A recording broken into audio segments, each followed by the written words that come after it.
I'll start on a topic that you know pretty well, and that is testosterone.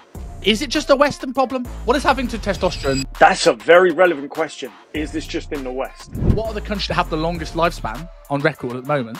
It is...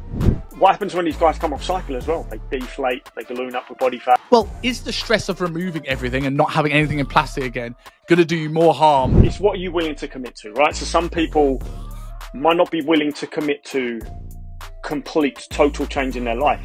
But if things are bad, kind of had that decision made for you. Coaches don't know enough to make original content that helps their clients, and the clients become collateral damage. We need balanced, not boosted hormones. Anyone says they're going to tell you how to boost your hormones, run a fucking mile. The stresses that our ancestors had to deal with were hunting, surviving the climate, or that meteor's looking pretty close. I've been satisfied by a strawberry. That has to go in the tray. So Rob, it must have been about 18 months ago we did this episode talking about testosterone. It was probably one of the early ones before we had you on as a regular co-host. And I thought this would be really interesting to talk about today because I just sent you a reel. And as of recording this episode, our 2024 predictions episode has just dropped. And one of the predictions that I've already gotten right is the term misinformation will be the hot topic of the industry. And I read it to you off air, but I want to read it to everyone that's listening or watching. So I do a Friday quick thought on my Instagram, @KingsleyDutton, give it a follow, where I basically just do a weekly dick kick of truth. This week's script is, if your only education in the fitness industry is YouTube and your business mentor, you don't have a right to use the term misinformation. If you don't even know information, how can you add a miss? And so I wanted to, rather than just moan about the industry, because I do that way too much, I wanted to talk about, some of the stuff that is actually going on with your guys' clients. And is it just a calorie deficit and progressive overload, or is there other things at play? So I'll start on a topic that you know pretty well, and that is testosterone. What is happening? But I was going to say particularly in the West, but is it just a Western problem? What is happening to testosterone to guys? That's a very relevant question. Is this just in the West? And I would guess, because I don't know. Obviously, most of the stuff I read is Western literature. I would guess it's the same everywhere, really, because we're all, even you take somewhere like China, still exposed to the same environmental pollutants, still very stressful lives that they're living, still toxicity everywhere. Quality of food's going down, levels of stress are going up, people are too addicted to their phones and not getting out of nature. I would assume that maybe this is the case. I can't think of anywhere. Maybe some of the this is where I'm going to show how bad my geography is. Maybe some of the more Southern American, Samoan, Filipino places, maybe not the case there. Because there's something I read not But is too there a long ago. genetic component? Because if you look at Samoa, Fiji, right, they could have the same issue, but we don't notice it because I don't know this, but is there a genetic component to higher levels of testosterone? But just assuming from the fact that they're all monsters. And then to go back onto your China comment, not so much China, but if you look at, because I did a lecture recently for SMU students about longevity, and just sort of dispelling the myths of the blue zone a little bit because the research is a little bit suspect. And we look at what are the countries that have the longest lifespan on record at the moment. It is mostly Asian countries, followed by some Mediterranean countries, and then just a random Australia and Switzerland randomly plonked in there. But Hong Kong, Macau, Japan. So but that doesn't necessarily mean their testosterone's in a good place. It just means they're living longer, which could be other things that's making up for the lack of testosterone, sort of thing, a lot of omega-3s and maybe less stress in the older populations as it stands, and maybe it'll change with this new generation. Who knows? But from the Western literature you've seen, what is happening to testosterone levels, particularly in men? It's interesting. I mean, super quick side note there. Two of my clients live in Switzerland, and they point out very, very health conscious country. Very health conscious country, but doesn't mean that they're immune to the pandemic of low testosterone, because a lot of guys out there, we're seeing 60% overweight, probably sedentary individuals, 28% obese, definitely sedentary individuals, but we've got guys that are skinny fat that are doing multiple, I don't want to shit on runners, but multiple park runs every single week, whatever, distance runs, things like that, who, if they did the T-tests, would probably find out their numbers are low as well. So it's not enough to just be healthy now. You have got to look a little bit deeper and see if you're even giving your body the building blocks for what it needs for hormonal health, which controls everything. I don't want to give too much credence to the people that say it's not calories, it's hormones, because as we know, the two go very much hand in hand. You can't really have full focus and control on one without it affecting the other, and vice versa. So it is definitely time, fellas and females. Fellas and females is not right, is it? I was going to say fillies, but that's a bit 1920s America. Fellas and fillies. I'm going with it. I like it. I bring it back. It's all right. It's all right. Yeah. Like you have more options of how to gain full awareness of your complete spectrum of health at the moment, right? It's okay. Some places their tests are still a little bit expensive. Some places like Medichecks, you can at least learn what the baseline is by getting their cheapest. If money's the issue, just get the cheapest one. Just see where your hormones are at. Just see if there are any deficiencies you need to worry about.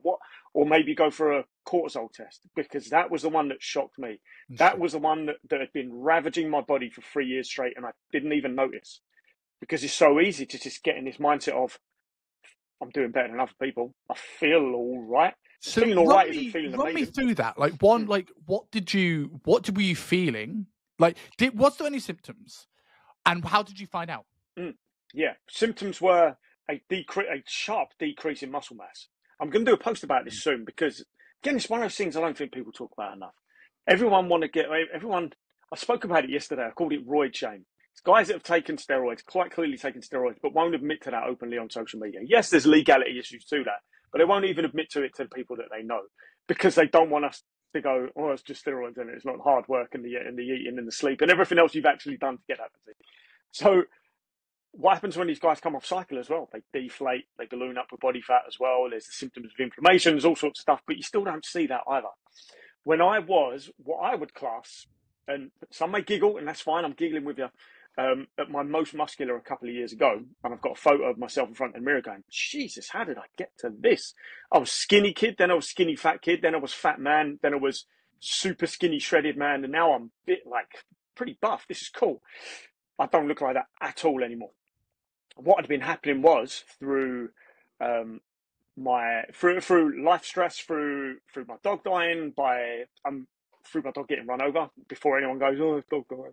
Through my dog getting run over, that led to the end of my marriage, that led to a couple of months later after that, the whole world shut down and I couldn't do the job that I love anymore because of this mystery illness, to trying to make sure I've got enough money, to everyone being weird and horrible to each other, to trying to figure out where the fuck am I going to live now, ending up in a tiny little flat share with a witch and a crack addict.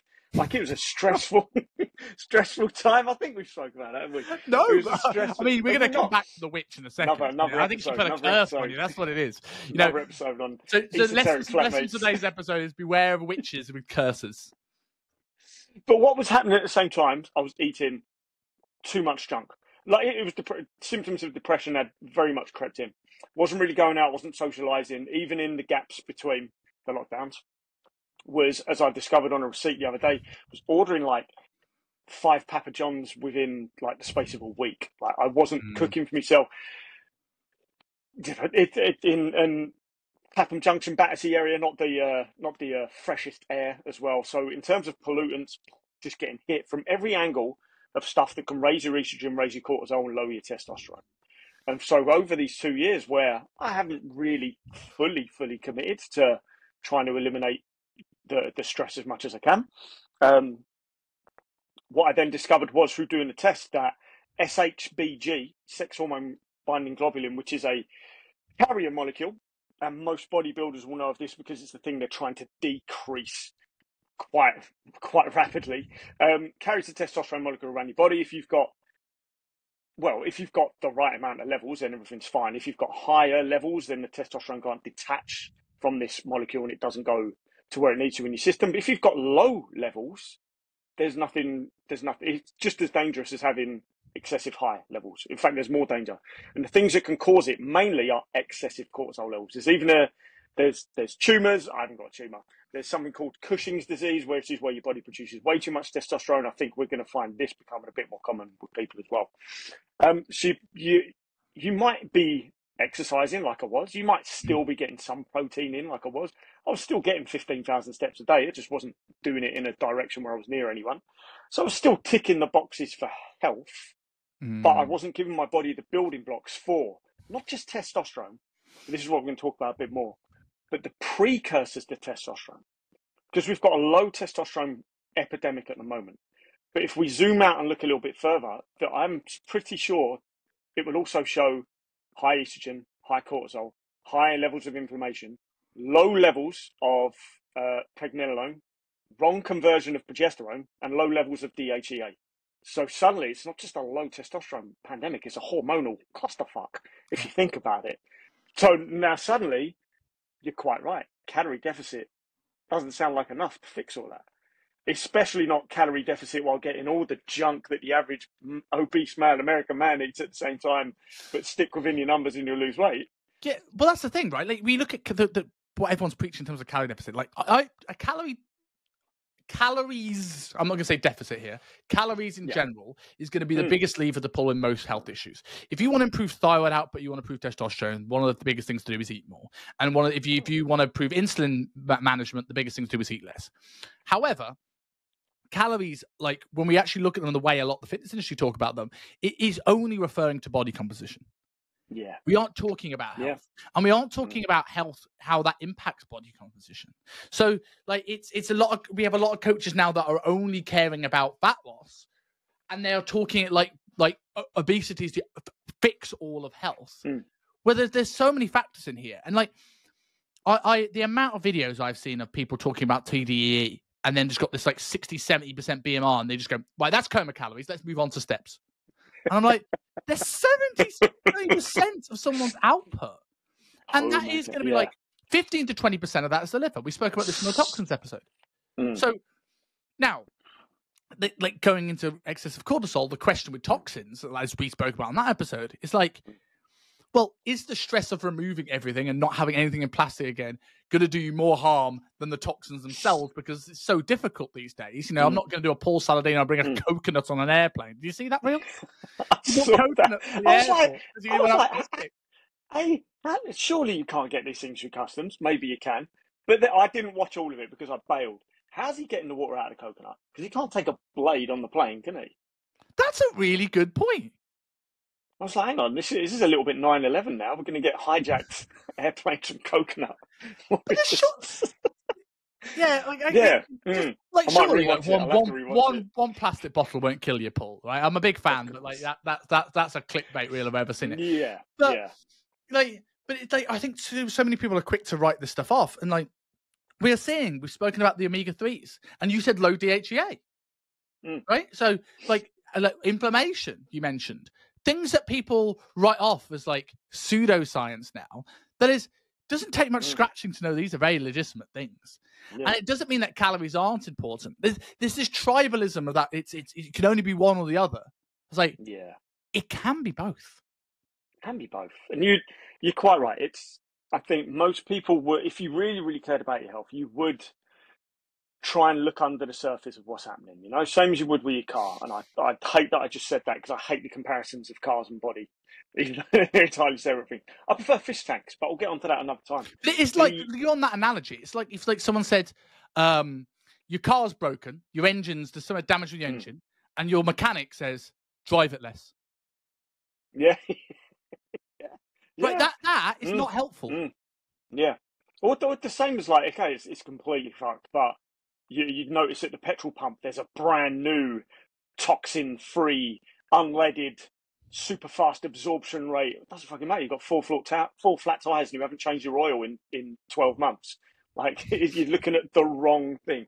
Yes. So first off, always look a little bit deeper. Look at the blood tests if you can. If you can't legitimately afford them or you just don't have that option to you, look at your lifestyle. Take stock. Do like an audit of what's the quality of food you're having. Like what's the actual ratio of junk to healthy, clean nutrition.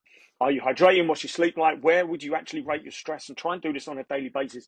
Same as we would say to any of our clients, right? Because it's not just enough to look at it, just food and go, right, it's just coming from here. Inflammation can be caused by many, many things. And inflammation isn't fixed by a fucking avocado enema or an aloe vera cleanse. It's through a rapid change of your entire lifestyle, basically. You've got to look at where you're at, whether things are good, whether things are terrible, and what you're willing to commit to. Those two things. Paul Saladino can get on an airplane with coconuts rather than just drinking a bit of bottled water, okay? In the grand scheme of things, is it going to make that much difference? Probably not compared to the amount of radiation he's exposed to when he's, 30,000 feet up in the sky. Very true. But let's not talk about that. Because you can't, well, maybe he's got something to combat that. Maybe there's some sort of cloth he puts on his body. I don't know. Just covers himself in liver skin. It's like outside his liver coat, you can get that through customs, easy. But it's what are you willing to commit to, right? So some people might not be willing to commit to complete, total change in their life. But if things are bad, you've kind of had that decision made for you. If things aren't that bad, then you can, commit less to total change, and you can just try small things out. But even if you can't do this upset someone the other day. Even if you can't do a blood test, even if you're not willing to do this entire life audit, just take a look at yourself in the mirror with the top off, and that will tell you everything you need to know. Most fellas, estrogen dominant. High cortisol levels because they're super, super stressed and they're not sleeping. Estrogen dominant because they're drinking too much, they're not sleeping, they're super stressed.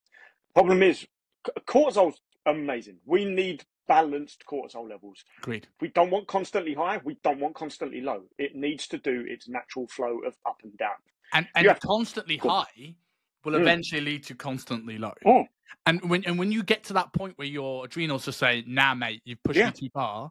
Yeah. People can't get up in the morning. People have chronically low mood. And people go, "Oh, adrenal fatigue isn't a thing." Yeah, but adrenal downregulation is, and it takes a long time.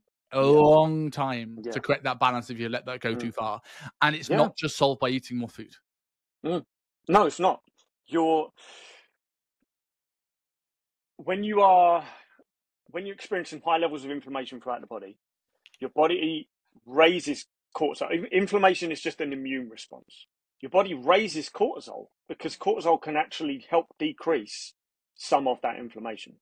But the problem is you're constantly recycling that inflammatory environment inside of your body.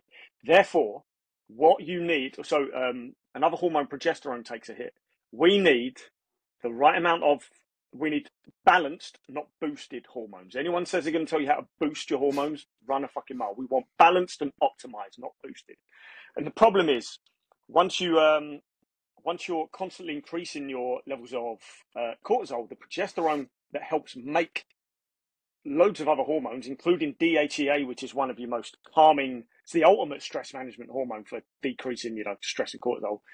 All the progesterone is going to make cortisol to fight this battle. There's nothing left for DHEA. So you're constantly in this cycle of high cortisol, high stress, high inflammation, which, as you just said, eventually leads to body can't keep up with this anymore. Has to crash. Something has to give. It needs energy to fuel something else. There's not enough constantly going into this. And then what happens is you have an increase in estrogen. Instead, these hormones should be managing, especially in fellas, your estrogen balance. I say especially in fellas, but of course, especially in females as well, of course. And there's just not enough building blocks left for it. So what happens? We have constantly high cortisol that might crash into low cortisol. We now have rising estrogen levels as well, which then goes on to affect testosterone, DHT, all the other things as well. I'm not expecting anyone to come off of this and become an endocrinologist. I'm not expecting, even though I'm worried about that this is a direction a part of the industry is going to go without looking deeper into the endocrinology. They're just going to go, this is how you fix testosterone, take these supplements, train with weight, sleep, weird shit like, do you know Keno Body? Yeah. Greg O'Gallagher? I'd like him. I like him. I don't think he's too much of a snake oil salesman. But he used to be more than he is now. He used to be terrible, including where his method originally came from. But you'll see him on Instagram and TikTok, eating this level 8 bees honey or something like that is shown to increase your test. And you go deeper, you look at the studies, and yes, in some respect and some studies, this particular type of bee pollen or honey was shown to, over a long period of time, help increase testosterone levels. But Greg Gallagher has already got the most optimized testosterone levels on the planet. He's super shredded, eats well, fast twitch works for him, and he's got a ton of fucking muscle mass on his body, and he's very, very genetically gifted as well. The honey is going to do fuck all for the average man down the pub who can't see his dick just by looking down. He has to bend over. It's not the same thing. So we do simple stuff, and people listening should know this anyway. We're not looking for those little things that we can just grab. You know, if you're trying to hydrate the land, stop trying to grab storm clouds and look at the fucking river that's next to your land. That's a good one. Where did that come from? I'm keeping that. That came out of nowhere. Keeping that one. But copyright that now. Yeah, you're absolutely right, and I think as well, it's like that's the thing. What would you say to a coach right now that was going to go, misinformation, just calorie deficit, bro? Calorie deficit, bro. Just calorie deficit, bro. Because you just said yourself, right? Look at the river next to your house, so they're going to go, well, okay, well, I don't need to learn any of this stuff. Why is it important for someone to learn more about this? Well, of course, it's important for someone to learn more than this, because the biggest needle mover, especially fellas, for refix. I've got to stop saying especially fellas. The reason I said especially for fellas is we need to get fellas down to a much, much lower body fat percentage, like 15, slightly below. You're probably going to have a much better chance of resetting your hormones than you're trying to do at 20, 22, 23% body fat. Okay, 15 to 17 is probably a nice sweet spot. You don't need to get shredded if you're just worried about hormonal health, but we do need to drop body fat. Adipose tissue, your fat cells, is part of the damage causing thing here. Okay, for ladies, this is why I said especially for fellas, but for ladies, of course, that's the same. But you're not trying to get below 15% fucking body fat. Please do not try and get below 15% body fat to fix your hormones. Okay? Yeah, exactly. And I want to put that caveat there, to fix hormones, and long term being the issue. If you're a girl that wants to be lean, yes, do it. Fuck yes. And I think that is also the key thing here. I think why is it important for coaches to realize this?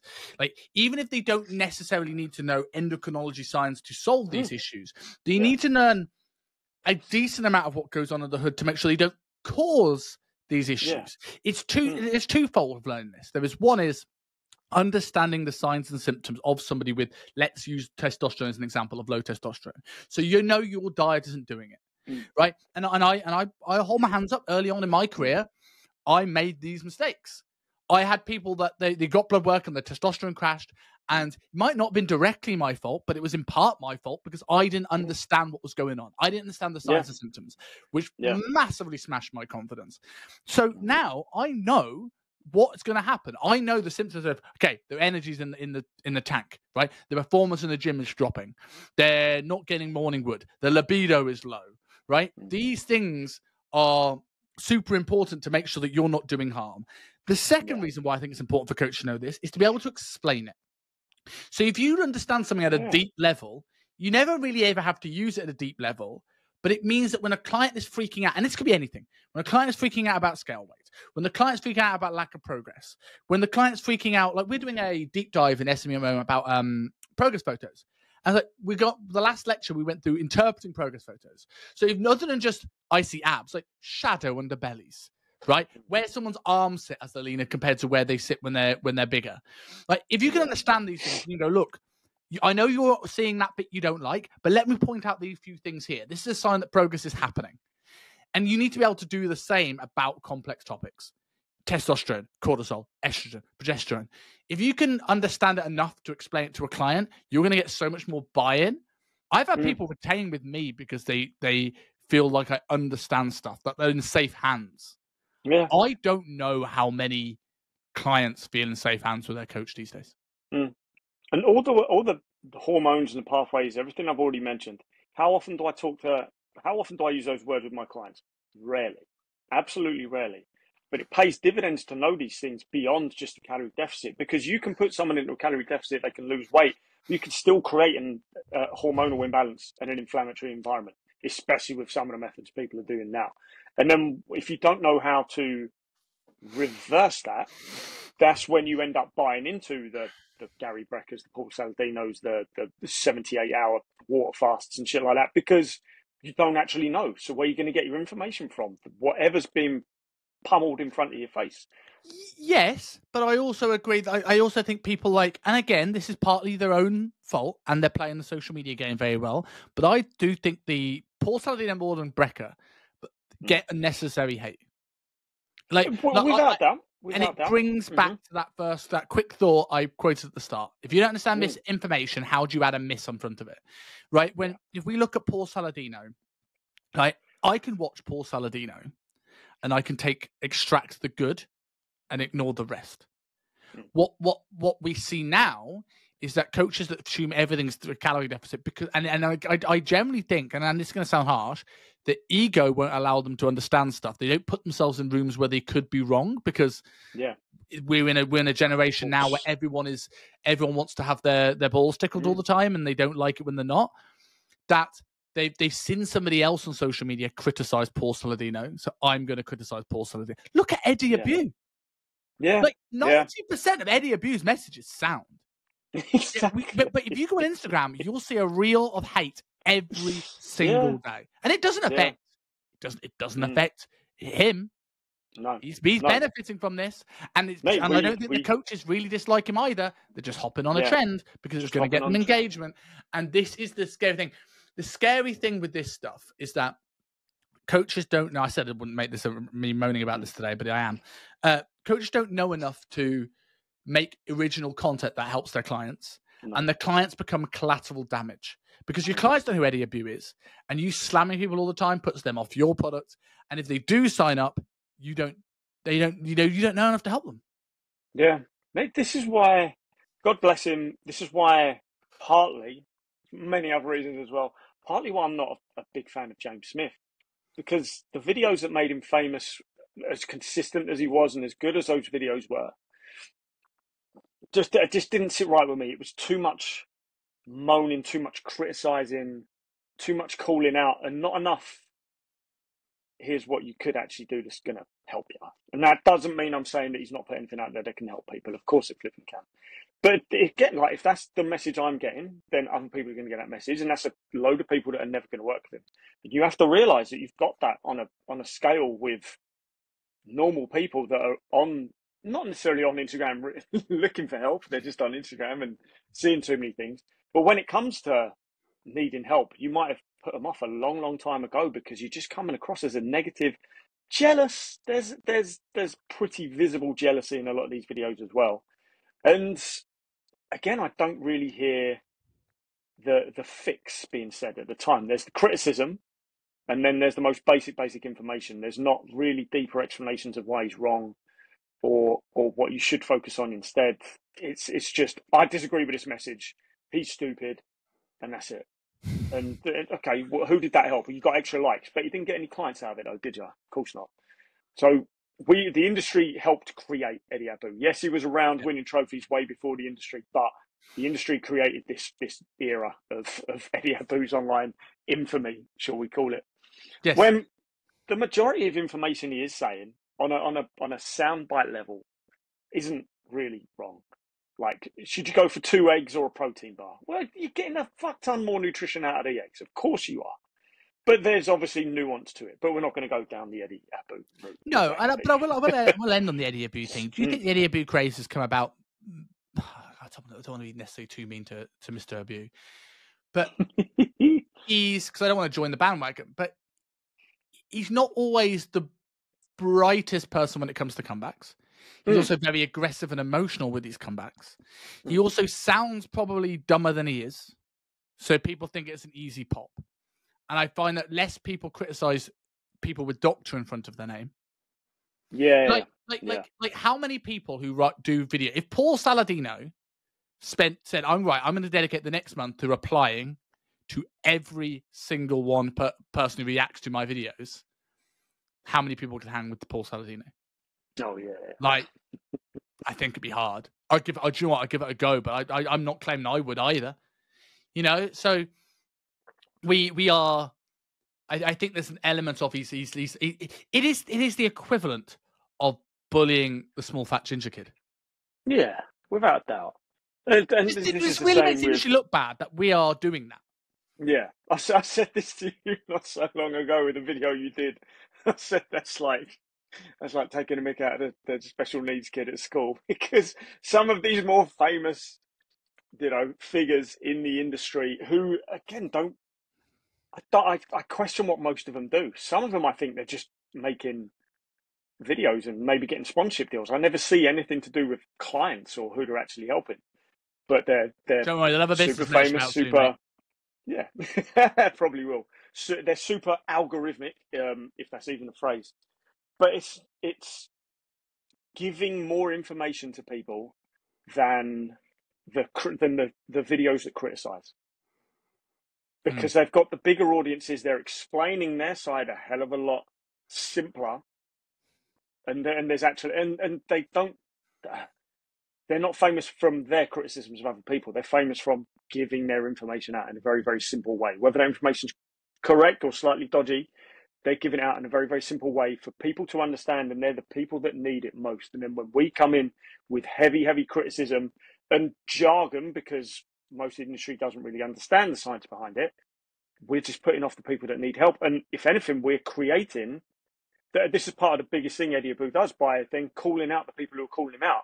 He creates a massive us versus them tribe, and he gets Team Abu, and they become even more dogmatic and even more sold into what he says. Basic marketing. Same as any war.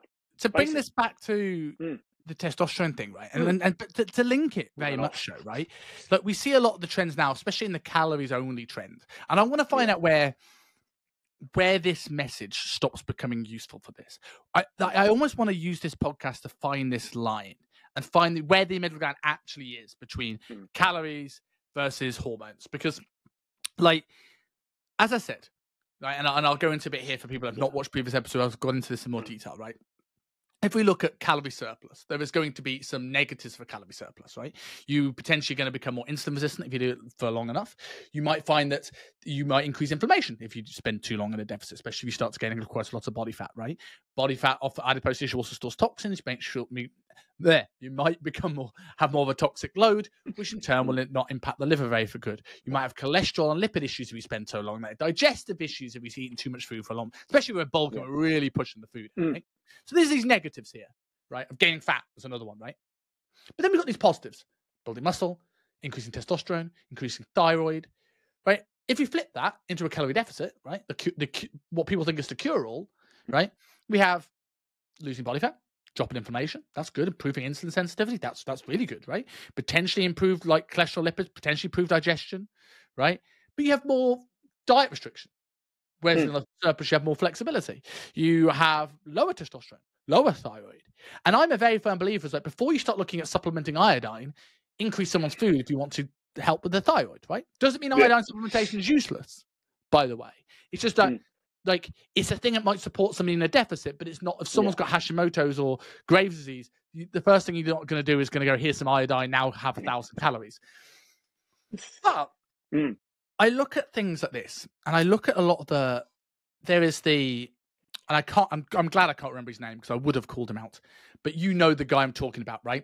Irish fella, all his reels about making sandwiches, and he's got amassed millions of followers, and now he teaches other people to get to 1 million followers, right?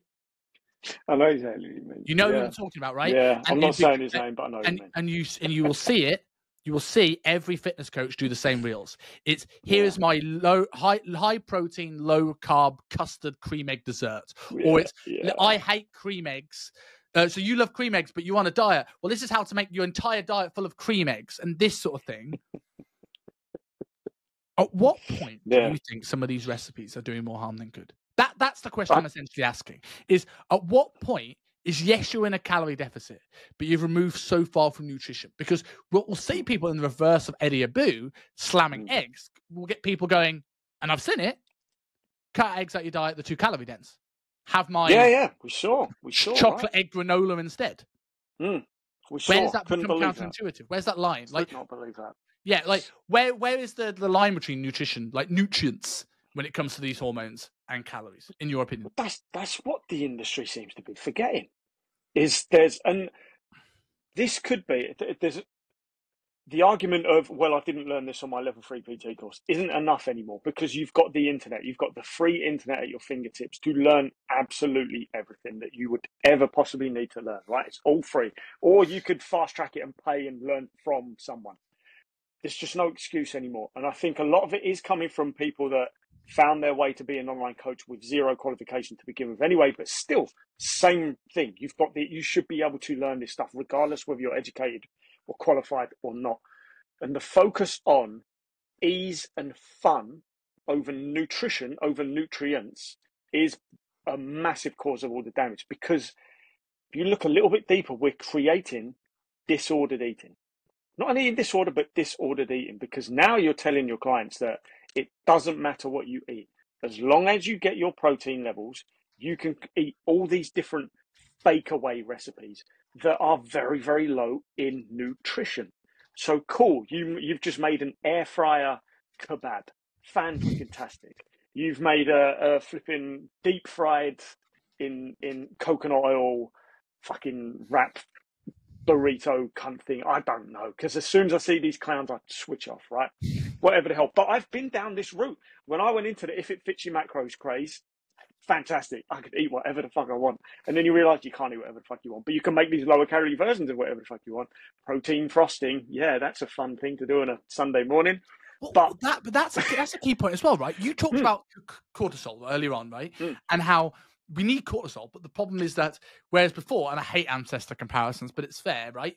The stresses that our ancestors had to deal with were hunting, right? Surviving, right? Surviving the climate, surviving a tiger wanting to kill you, or that meteor's looking pretty close. All of these things are short term. I hunt, I relax and eat. Now all these things roll into what? So we've now got people who, coaches who are 21, 22 years old, and again, I won't say him by name, but this is a different person. But sorry if you listen to this, because you'll know it's you. I know somebody who claims online, who literally says, as he's hooked on many reels, as the UK's youngest personal trainer, like, inexperience is a flex. Your potential clients aren't going to care about that, mate. They really aren't. You've just cut off 90% of your potential. If you want to work with a 34-year-old lawyer, he wants experience. He doesn't go, oh, you're 18? Oh, why didn't you say that before? Oh, let me give you my money. You know, that's terrible, because you're using that as the flex. And okay, you may have got in shape before, but you are playing into most people's fears that this getting lean game is only for young, already in shape men and women who are already in the fitness game. You've just confirmed that belief for them, which means they're never going to come to you. So I'd fix that message now, bruv, if I was you. Assuming it's a man, of course, a man. I know it is. It is a man. It's also the same person. I know it is. He's also the same person that tried to do Dominoes a day. And guess who he's working with for a social media marketer? Oh, of course. Yeah. And explains it all. Yeah. And like, so, but you see these people who are like, they're young, 18 in this case, metabolically healthy people. Your clients who are 35, 40, right, might be super stressed. They might have this cortisol crash. They might have a progesterone issue. They might have an issue with SHBG. They might have an issue with low testosterone. Right? It is not enough to just do the same things you've done with everybody else. And you are doing that client a disservice. You're potentially putting their health at harm. And this is the thing that really, really scares me, is that people will get duped by the message of doing these things. But onto my point about cortisol, is that we've got these people that are super stressed out. And like, how long does it take to make protein frosting? Like, how long does it take to make these granola, cream egg, protein desserts, rather than just put a steak on a grill? Yeah. And it used to be the case of half the ingredients you needed, you couldn't get. You had to order on Amazon before Amazon Prime even existed, right? Okay, things are easier to get now, which is terrible. But essentially what you're doing is you're not fixing the relationship with junk. Okay, you're doing a better thing than them having junk, but you're also teaching them at the same time that it's okay to eat junk. So what is it? Why bother with this protein frosting and these other things? But you're creating other versions, albeit slightly healthier, of hyper-palatable foods. And so this high-protein, lower-calorie version of Subway or whatever the hell it is going to become that the person who really needs help, who has disordered eating, who has completely fucked hormones, who has excessive adipose tissue, who has very, very bad emotional habits related to food, is going to go, oh, cool, this is the fix. They're going to eat it. They still haven't fixed their hunger. They still haven't fixed their habitual cravings and the binge eating. They're going to go for another one of those and another one of those. But in their head, they're going, it's fine. It's high protein. It's lower calorie. They're going to outdo their surplus while still eating these things. And you might argue all that, well, that's why I'll coach them not to do that. Well, then why not just coach them to fill their diet with healthy protein? And it's harder. It's harder to harder. do that. Yeah. Right? This is the argument I had a video recently about stop shitting on Ozempic, right? And it's not like I'm not, before anyone comes for me, I'm not encouraging Ozempic. I'm not going to tell someone to go to the doctor and get Ozempic. But if you've got someone that's morbidly obese, before we start looking at the negative side effects of muscle, first off, most people at morbidly obese don't have enough muscle mass truly to worry about losing. The biggest thing that's going to impact the health is losing some of that weight, right? Now, you trying to tell them, if you put your supplements next to your toothbrush, that's habit stacking. James Clear, you should be able to do that.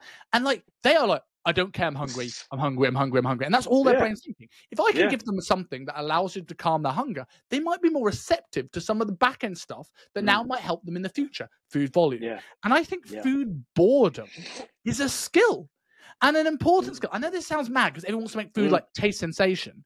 But part of the reason why people in the 50s weren't overweight compared to people now is that right now, when we finish this episode, I could get any food from any cuisine in the world. It could taste amazing. It could be quick. It could be a sandwich and a chocolate bar from Tesco's. I can get it without even cooking it, right?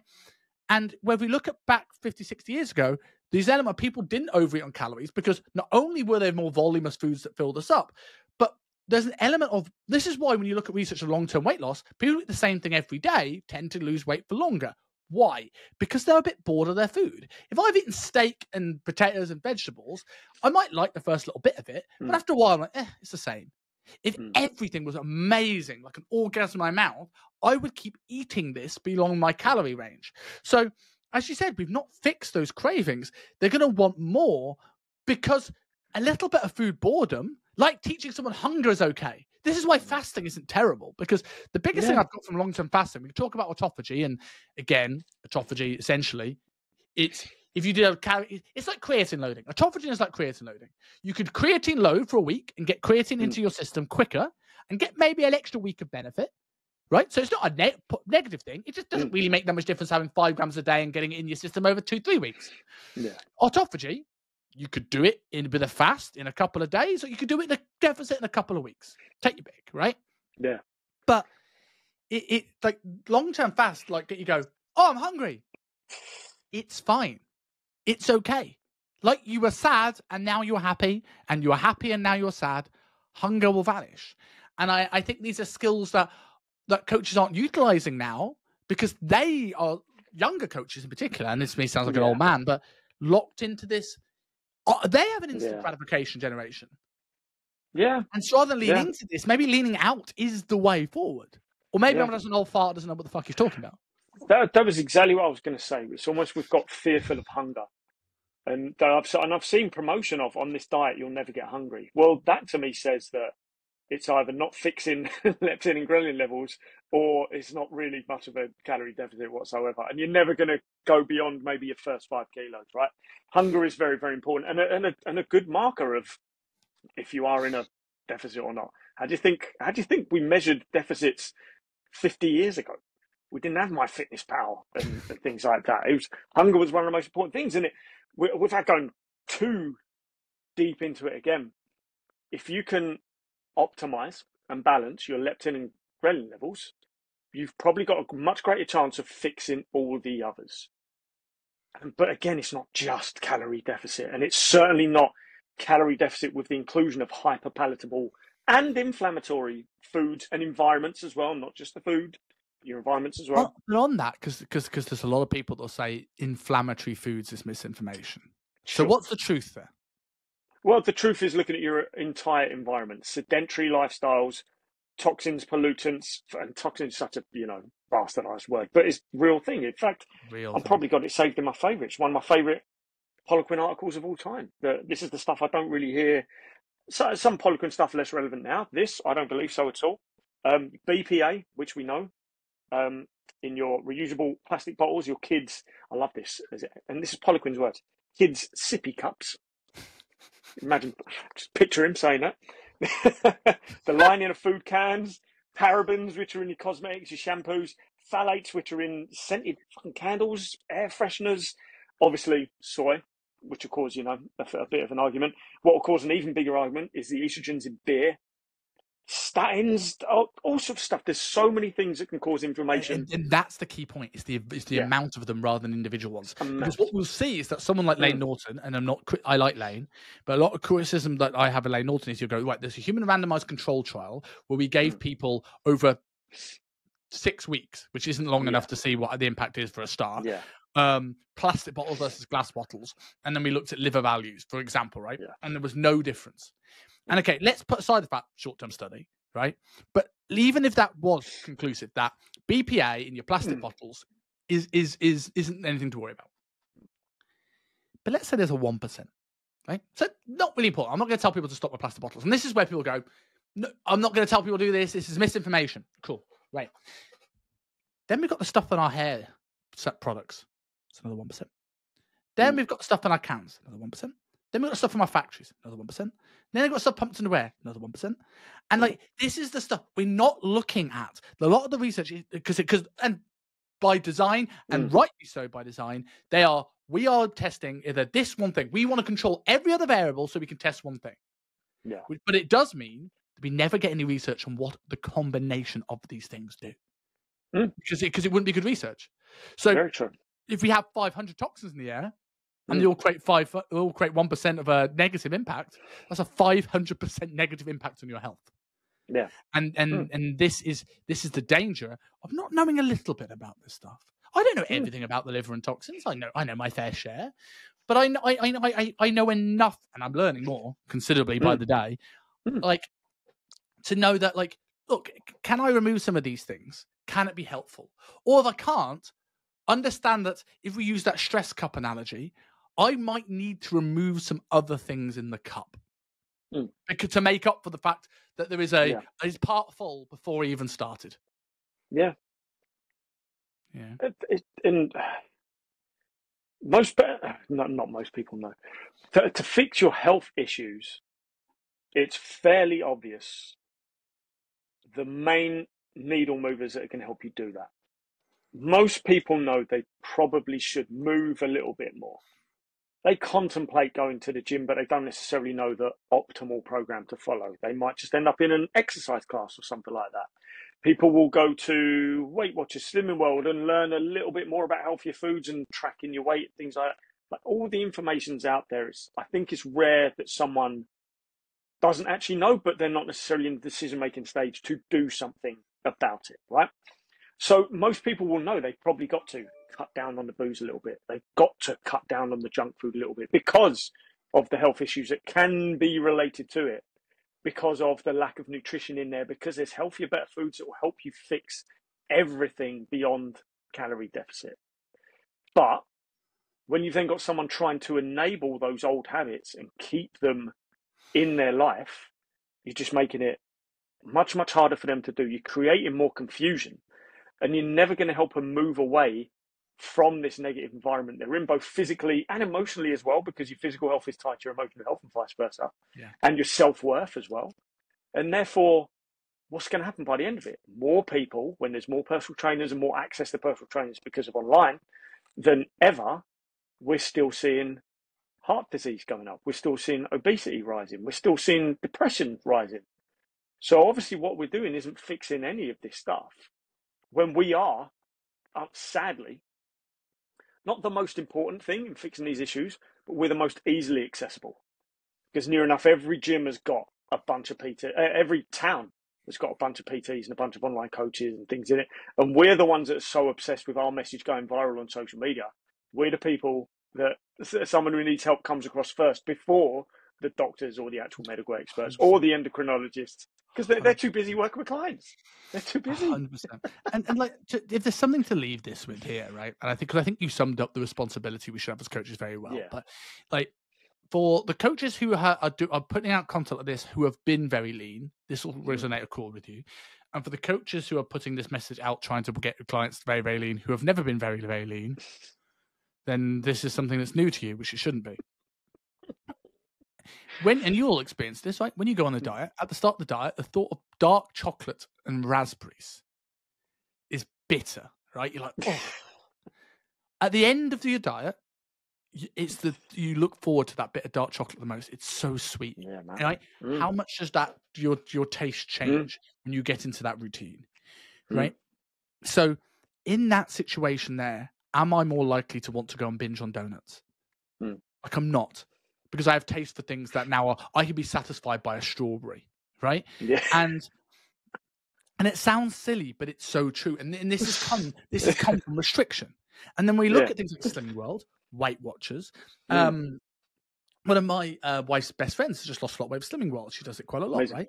But she's got, and again, I don't take clients on really anymore, but she's her best friend's husband is a pretty accomplished PT, I'd say. I mentor other PTs. Right. She never asked.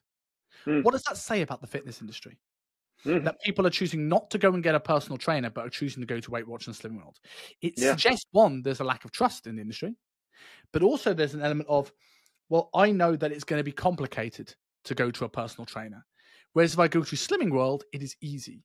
And when coaches go, here's your numbers, I'll see you next week, they have every food in the world.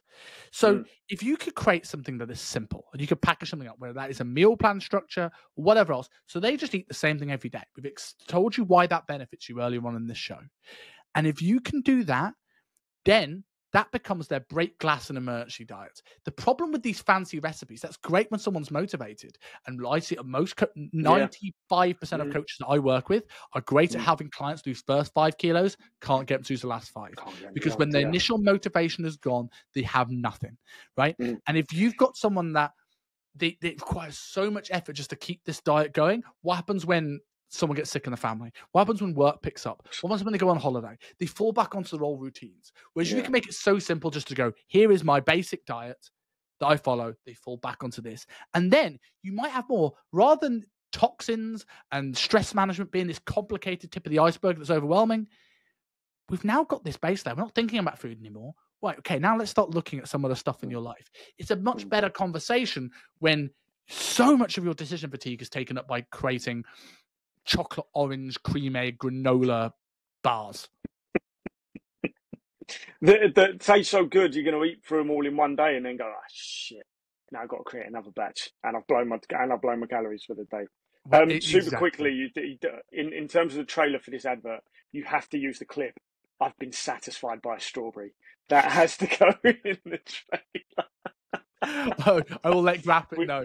With really dramatic music. I've been satisfied by a strawberry? Oh, but should that be the title? I've been satisfied by a strawberry. Oh my God. I'm changing this now. Recording overview. It was testosterone was falling. I've been satisfied by a strawberry. Satisfied by a strawberry. That's incredible. Just to finish that, you've hit the nail on the head. Our role in the industry is not to fix everybody's hormonal health, mental health, emotional health, liver health. It's just not. That's not within our remit at all.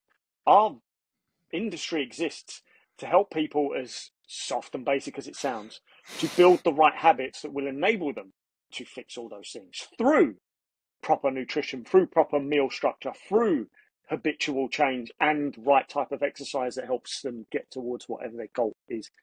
Let's not forget that. We as PTs are not the saviors of the universe. We're not. We're not Elon Musk in a gym, sadly, even though you might think you are.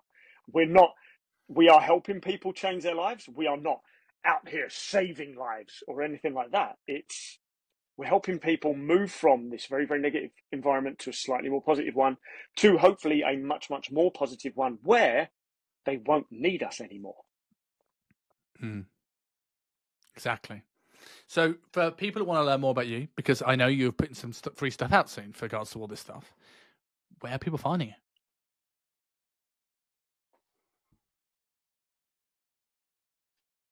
Lost you there, sorry, bud. Literally, the last minute and we lose connection. I'm assuming you. Yeah, for people, because we know you're putting some free content out there soon for all this stuff. Where are people finding you?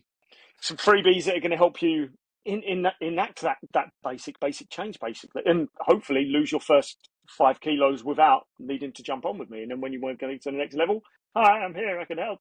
And I'm never going to tell you how to eat a low-calorie fake-away version of a cream egg or a kebab. But if you find me on Instagram at Fat Loss Fastlane, I would really, really prefer it if you actually find me on Facebook at Fat Loss Fastlane, because my Instagram's fucked and my Facebook is not fucked. So come spend some time with me on Facebook. Yeah, let's do that. One. But yeah, all right, I'll take that. Well, I'm yeah, also Kingsley Dutton on Facebook, but my Instagram is less fucked. So at Kingsley Dutton is me on Instagram, mate. But pleasure as always. Catch you soon. Thank you for listening to the Self-Made Podcast. If you're like me and like binge watching podcast episodes, click here to watch our latest episode. Or if you want to stay in touch and find out when the next episode goes live, click here to subscribe to the channel.